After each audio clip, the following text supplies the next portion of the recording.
Hey guys, Freddy here. Welcome back to another Satanic Panic video. And this time we're going to be looking at this.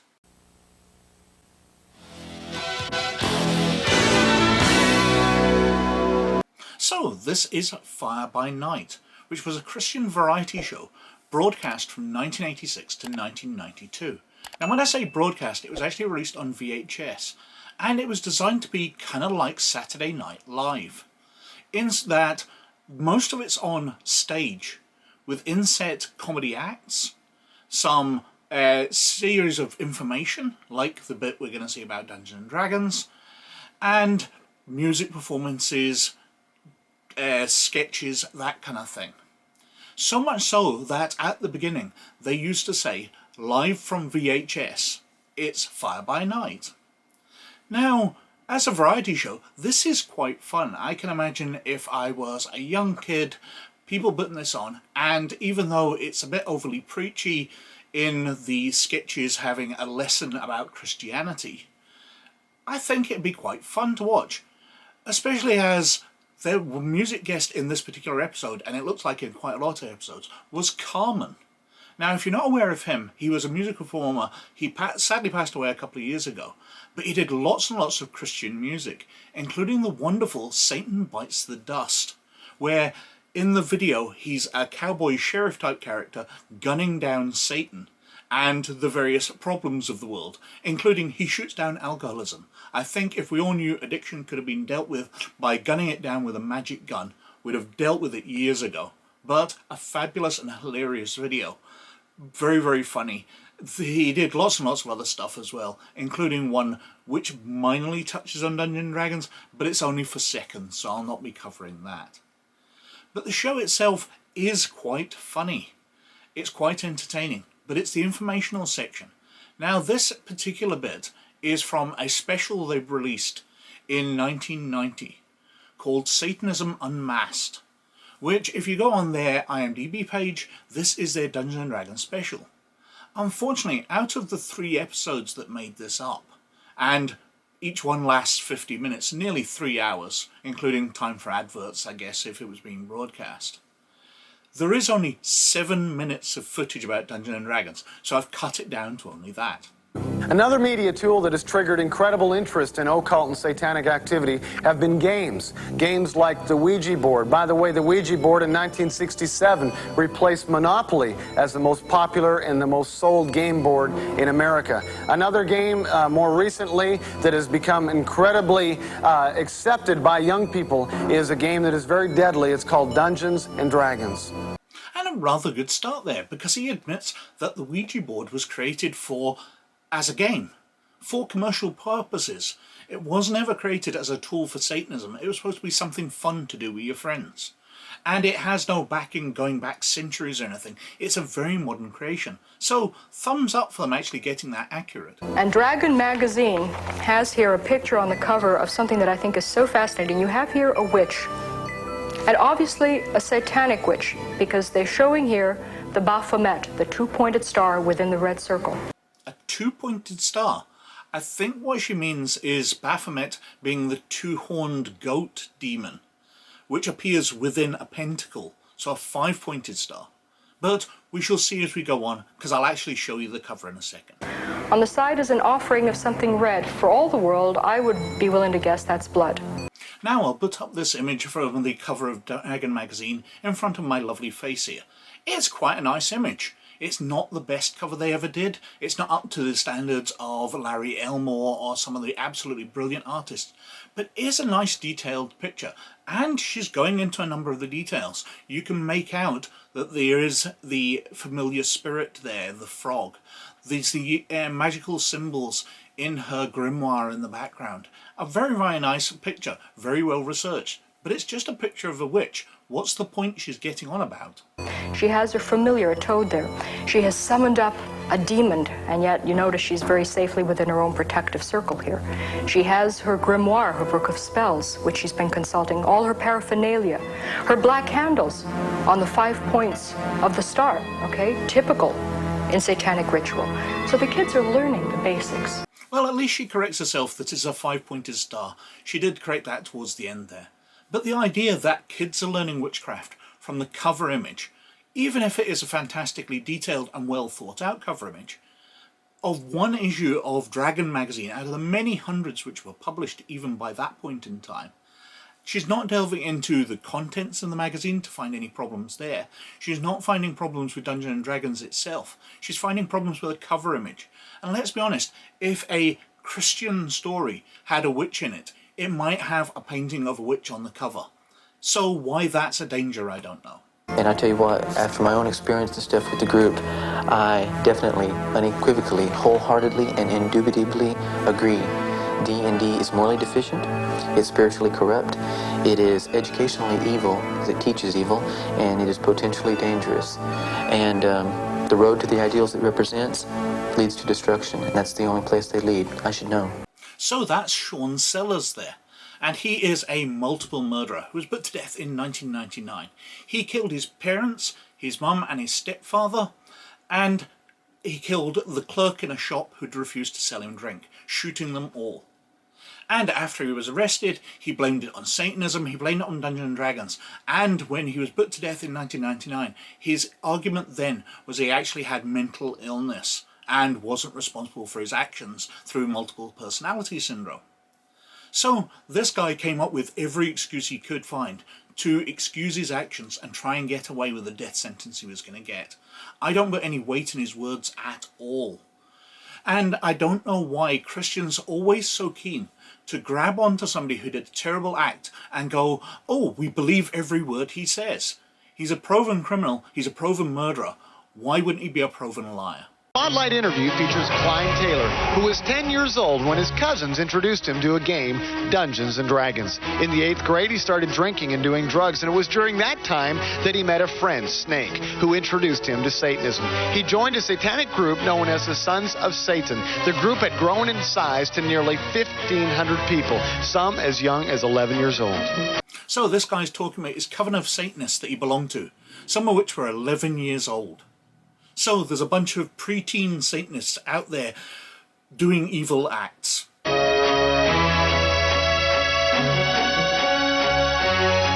Like in D&D, they have witchcraft and stuff like that, which is a part of Satanism too. I just took stuff from Dungeons & Dragons and used it as reality. I started liking the power, to it that gave me as I was killing things, killing people, animals. So this time, it's not Dungeons & Dragons allowed you to summon up spirits, it allowed you to do bad magic, it's that you were killing people. And that led you down to the path to Satanism. That's a very simplistic view, and that sounds like the arguments against violent video games, which have been debunked so many times as well. The more I played Dungeons & Dragons, and the more I got involved in Satanism, they both become just about the same to me. So the more he got into Dungeons & Dragons, the more immersed he got, the more he thought it was the best thing. That just sounds like any hobby. You think something's good, so you immerse yourself in it, you get further into it, you spend more time doing it. You get into football, you think it's the best thing ever, so you go to all the matches, you watch all the streaming matches on video, you totally immerse yourself in the lore. It's just any other hobby. The more I'd, looked into the groups and listen to them, the more it fed my mind, like, hey, suicide's the way, So he listened to rock and roll music and it convinced him that suicide was the way. He still seems to be alive to me, so it never convinced him that much. Partying, drugs and everything, and I started doing drugs and stuff. Motley Crue, Shout the Devil. He started doing drugs, really enjoying them. That sounds like about half the people I knew back in the 1990s. The party scene and all that, drugs were so prevalent. And it had nothing to do with Satanism, it had nothing to do with Dungeons & Dragons, it had nothing to do with heavy metal music. Tape had a big influence on me. The song Shout the Devil. And in the beginning part, Shout the Devil part, it said, be strong, destroy and shout at the devil. And then in the beginning it said, we shall rule the afterwards forever. So I just figured, join Satan and, you'd have the power. So he listened to the lyrics of one particular song which said, we will have the power forever. And that convinced him to go into Satanism. But the story at the start was his friends got him into Satanism. Was he friends with Motley Crue? This seems to be breaking it up. He doesn't seem to have a narrative on what happened. It's the bad media that did it, not his friends, although he was claiming it was his friends at the start. He'd be able to take over the whole world. In Satanism, people are looking at him like just street people or drug addicts or alcoholics, but there is, in our group, there was lawyers, nurses, doctors, and different, they range from all kinds of backgrounds. Sounds like Satanism's a very diverse group, with doctors, nurses, drug addicts, and 11-year-olds in them. Wow, what an accepting group. How forward-looking can you get? From rich to poor. There was breeders in our group, and what the females were for during the sexual rituals and other times where we had sex with them to have kids, and what the kids were used for is the human sacrifices. Well, that should be a fact easily backed up.